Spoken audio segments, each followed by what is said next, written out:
Hey, thanks. Let's see. Let's start with cloudfoundry.org as it was as of yesterday. When we launched cloudfoundry.com, we had the code coming together and the open source coming together at the same time, and we ended up with a dual repo structure that was really inefficient for us to manage. We had multiple GitHub accounts, and we were manually syncing code back and forth. So a pull request would come into the private repos, and then we would merge it into our. It would come into the public repos. We'd manually merge it into the private repos, and then we'd go back the other way. It was a real pain for us to manage, and it was very frustrating for you guys to work with. We've spent a lot of time trying to figure out how do we deal with the higher order bit that we were trying to focus on. And that is, an efficient way to work with the community while also preserving the integrity of the system. And what I mean by that, let me back up to some time that I spent at Microsoft. Before I left in 2004, I was working on software in 2004 that was going to be released in 2008, and with an enterprise adoption cycle, it would actually hit customers' hands in 2011. So this is like a 6-year cycle from the code that I typed to getting into customers' hands. At some point in 2004, I decided that enough was enough. I didn't want to write software like that. So I met with Steve. We shook hands and parted ways, and I went over to Google. And at Google, we had the exact opposite philosophy. Code leaves your fingertips, and it is essentially live within days. So a much more dynamic environment. But to run at that rate, you actually have to develop software differently. You have to develop in much smaller chunks, and you have to have a good testing process, code review process, workflow that lets you safely go from a check-in into a source code repository to live within hours or days. So I'm going to switch to this slide, but before we rat hole on the bottom half of it, I want to focus on the top half and look at the path between GitHub, the final landing place for all of our code, and cloudfoundry.com, our hosted service. We take our code from GitHub to cloudfoundry.com roughly twice a week, and we've been doing that for the last year. In order for us to do that, we utilize the bottom half of this picture, and this is the workflow that we've been using internally, and today, this is, how do I get rid of that stupid thing? Growl. I don't even know why I have that thing. Anyway, so basically on the top half, we basically go from GitHub to cloudfoundry.com, twice a week. And the way that we do that is we have a Gerrit code review system, the same sort of code review system that OpenStack is using, that Google uses, a lot of popular open source projects use. And what it lets us do is have a series of reviewers and committers putting code changes into the system, into Gerrit, and then that automatically kicks off a Jenkins workflow that runs a unit test over the changes. So anytime somebody submits a change, it goes into Gerrit. Gerrit tells Jenkins to run a test pass over it, and Jenkins votes whether the test succeeded or failed. So Jenkins gives you a verification score, a plus one or a minus one, that your code has been verified. Reviewers can comment on the code and say, I kind of like this approach, I don't like this approach, have you thought of this, have you thought of that? And then eventually somebody that has commit rights on the code base that you're talking about can give it a double thumbs up, they can give it a +2. And a +2 means that you're free to check in your code. So this is the new cloudfoundry.org code submission process. It's live today. As of last night, people are already forking off of our new open source repos and utilizing the system. But what it lets us do is work much more efficiently with the community, so that we can kind of engage the community more like peers, more like of an extension of our engineering team. And we're really excited about breaking down this multiple repo structure and basically unleashing on the community the same workflow that we've been using internally for the last year. In the area of more code, we've been pretty busy this past year. We've rolled out a number of new exciting visible features. Caldecott is a feature that we launched, I guess, in late November, that lets you attach to your database services or your Redis services that are running in a Cloud Foundry instance, so you can kind of tunnel into those services and use the popular tools, use the client tools that you normally use to interact with the service. We've launched 2 new services. We've launched Postgres support and Rabbit support, and a number of new frameworks and runtimes. Java and Ruby auto configuration to make it very easy for your applications to attach to the services, the databases, the messaging systems. A number of new frameworks and runtimes, Scala, Node version 6, Erlang, JRuby, PHP, Python, .NET, new versions of Spring, new versions of Grails. We've launched some new deployment tools. We have a Chef deployer that reliably deploys to both single node Cloud Foundry instances, single server Cloud Foundry instances, as well as very small scale multi-node server instances. We've got Maven integration, Eclipse integration, a lot of enhancements to VMC and to the Rails console, Java debugging. We've launched 3 versions of Microcloud Foundry. So we've done a lot in terms of visible features, but the real work is really what's going on beneath the waterline. So literally 80% of the work that we do in our engineering team is something that developers don't necessarily see, but contributors in the community, the guys that are working with us at the code level, are engaged very heavily with. So because we're running the live service, we're seeing some of the places where we need to revisit some of the architectural decisions, where we've needed to add further hardening, where we've needed to tune algorithms, add scalability enhancements, operational enhancements. But most of this is below the waterline. It never makes it to our Cloud Foundry blog, because it's not really a visible feature. It's just a code feature. And we'll look at some of that here. So at launch, if you look back a year ago, we had a great conceptual architecture, great logical flows. The overall high-level design of the system is something that we were very proud of, and we think is state of the art. The simplistic design provided us with a good foundation, but it ultimately, at the scales that we started to run at and that some of our partners run at, we started to hit some scalability issues, some robustness issues, some inefficiencies. It was kind of awkward to extend the system in certain ways. So we took a look at, what are the real issues that we're seeing in the field, that our partners are seeing from the field. How do we take the beta period and actually learn from that and apply that to the system? So, we've done a lot of work below the waterline, dealing with deconstruction to get more independently scalable pieces of the system, eliminate some of the boot storms that we see when we're talking about tens of thousands of applications running concurrently on these systems, tuning hot data paths, that sort of thing. So the block diagram on the right is basically, this is the architecture of the application lifecycle management features at launch.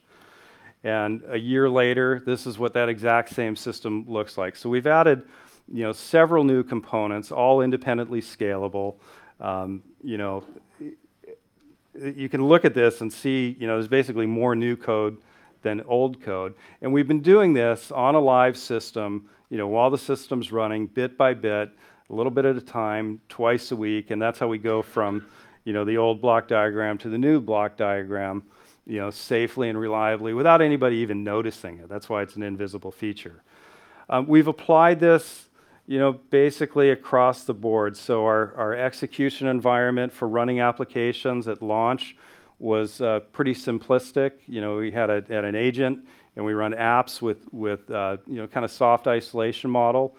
Today we're running containers inside of VMs with natted networks and and all sorts of private file system overlays, all based on learnings from the field. Now this piece over here isn't live in cloudfoundry.com yet. The code is live in the new open source repos.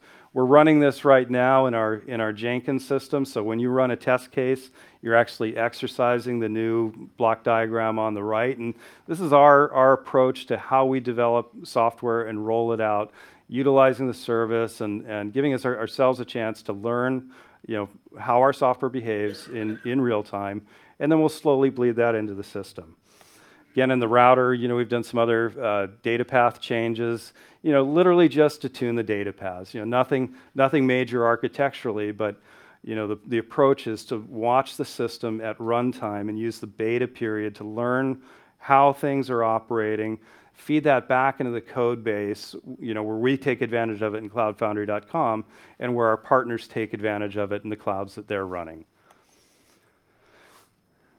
Next topic is production grade Cloud Foundry clusters. I remember in the Cloud9 IDE you talked about, and you point to your Cloud Foundry server. In our case, think of a production grade Cloud Foundry cluster as something that might have hundreds to thousands of VMs. In Cloud Foundry in production, there are literally 40 different node types. The block diagram before showed a cloud controller and a database and this and that. We have 45 independent pieces of code running as part of a Cloud Foundry cluster, made up of 75 unique software packages. So it's not just our code. We've got Postgres databases in there, Redis servers. We've got a messaging system called NATS. All in all, there's 75 unique pieces of software that make up a cluster. We update the system twice a week, non-stop, no downtime. We needed a reliable, robust, repeatable way to do deployments, to do software updates, to adjust capacity. I think Steve mentioned that our original capacity estimates were 5,000 for the year, and we hit 10,000 in the first 3 days. So you can imagine the number of capacity adjustments that we've had to do alone this year. We've actually jumped from multiple racks of hardware. We switched our storage system along the way to keep up with demand. All while the system is running in nonstop operation. When you look at cloudfoundry.com instance, you have to look at that and say, hey, the production cloud is one thing, but every single engineer that works on Cloud Foundry has their own mini version of Cloud Foundry. And take a 5,000 VM production cluster, scale it down to about 50 VMs, and that's what our engineers work against. Before we go into production, we go into a staging cluster that's a replica of production. So the tools that we use to just deploy and manage the bits and understand, are we up to date or not, have to be able to scale across a huge variety of instance sizes. They're run by, our production team, our operations team, and our engineers. This literally is a Google-style problem and demands a Google-class solution. You can't run a system like this and have just a little man running around SSHing to various machines and deploying software. You really need a tool set and a tool chain for that. So today, what we're announcing is a tool chain called Cloud Foundry BOSH. It's an open source tool chain for release engineering, deployment, and lifecycle management of large-scale distributed systems. This is the software that we've been using and fine-tuning for about the last year and a half in production for all of our engineers to use. And it's really literally the only way that we can safely run a service like this. It gives you a very prescriptive way of creating releases and managing systems and services fully integrated. So you create a release, and the deployment system and the rollout system, understands what a release is, how to apply it to a cluster. It's not a collection of shell scripts or, a pile of Perl. It is a real system that's equally sophisticated as a system that it manages. It's built to deploy and manage production class large-scale clusters. I've already talked about how we use this for Cloud Foundry itself, a system of hundreds of VMs, tens of roles, lots of unique software packages. But it's also very useful for smaller scale, multi-node, multi-tier, complex clusters. Like our Garrett Jenkins system is deployed and managed using the same tool chain that we use to deploy Cloud Foundry. And the idea there is that the guys that deploy into production, we only really want them to learn one tool set, one process, and that process for us is something called BOSH. It's built for this DevOps usage. It's built by a team of crack engineers that have lots of mileage in this space. Some of them are here in this room and will join us at the end of the day. Some of these guys did time running large-scale systems at AOL. Some of them did time doing equally large-scale systems at Google using the equivalent Google tool set. BOSH is not a product, it's a project for us. It's an open source project. It's got a command line interface. You're expected to understand what YAML is and how to correctly read an IP address and know what /24 means. It's a tool for serious engineers, serious DevOps guys that know what they're doing and understand the responsibility that's involved in running a large-scale cluster. We practice continuous improvement, iterative development. There are rough edges in the system, but these are the kind of rough edges that guys in this space demand. A new feature idea comes up, and we try to get it into the code base quickly because of the need for this. BOSH is available today on github.com/cloudfoundry/BOSH. I believe, before I started my talk, there was already a couple forks of the code base. There's maybe a couple more by now, who knows? But it's out there for anybody that is doing large-scale production Cloud Foundry instances. If we look at BOSH under the hood, the thing to take away from that block diagram on the left is that it's a complex multi-tier application made up of a lot of moving parts that's deployed on a cluster. We actually use BOSH to deploy BOSH because it has the same characteristics of the applications that we're deploying. So it's a multi-part thing. The blue box at the bottom where it says the IaaS CPI, we'll talk about that on the next slide a little bit more, but like Cloud Foundry, we practice openness at all levels. So BOSH itself is portable across multiple classes of infrastructure. It's IaaS neutral by design. Today, we have in the code base, the battle-tested vSphere implementation of BOSH. And by implementation, it's basically a 10 API thing called the Cloud Provider Interface, or CPI. So you build a CPI for your infrastructure, and the CPI has APIs like create VM, delete VM, attach storage, add a network, delete a network. It's the basic 10 APIs that you'd think of if you were doing something like this. We built one for vSphere. The vCloud Director team is working hard on a version for vCloud Director. Our engineering team has built, or is in the progress of building one for Amazon. And the Amazon one is a great example of, we're not done with it. We had hoped to be done with it for the launch so we could, really toot our horns, but we're not done. And it's a work in progress, but it's in GitHub today. So what we're hoping is we'll continue working on it to finish it. We want it done, but the community will probably engage and help us out. Amazon will probably come in and say, let's do this to it and let's make this thing rock. At the bottom, we're alluding to the fact that there are other IaaS systems out there. We haven't tackled these yet. Our small engineering team doesn't have the bandwidth to do everything. This is why we open source it, and we encourage pull requests and people forking the code and targeting OpenStack, Eucalyptus, CloudStack, bare metal, whatever makes sense for the community that cares about this. So let me show you just real quickly what I mean by this is for DevOpsy guys. This is the BOSH command line, and I'm going to take a look at the Amazon cluster. So I basically point BOSH at a cluster in the same way. If you're a user of Cloud Foundry and you understand VMC, you target different clouds by saying VMC target and you point to a cloud. You do the same thing with BOSH. You point to a piece of infrastructure. In this case, I'm pointing to the AWS infrastructure that literally came out of the ground.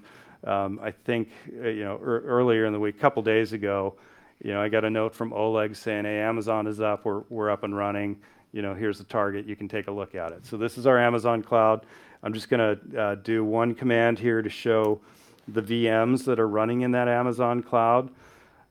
This will take just a second. You'll see the raw command line interface. This is a very, very small Cloud Foundry instance by our standards. It's only 13 VMs. It has one node of each of the major components and a MySQL instance. So this represents a very small scale Cloud Foundry instance for us, but way bigger than what people are using our dev setup tools, and way smaller than what we would run in production. But it's real, and this stuff is live. I have my own little multi-cloud demo that I wrote to showcase a couple of different clouds also.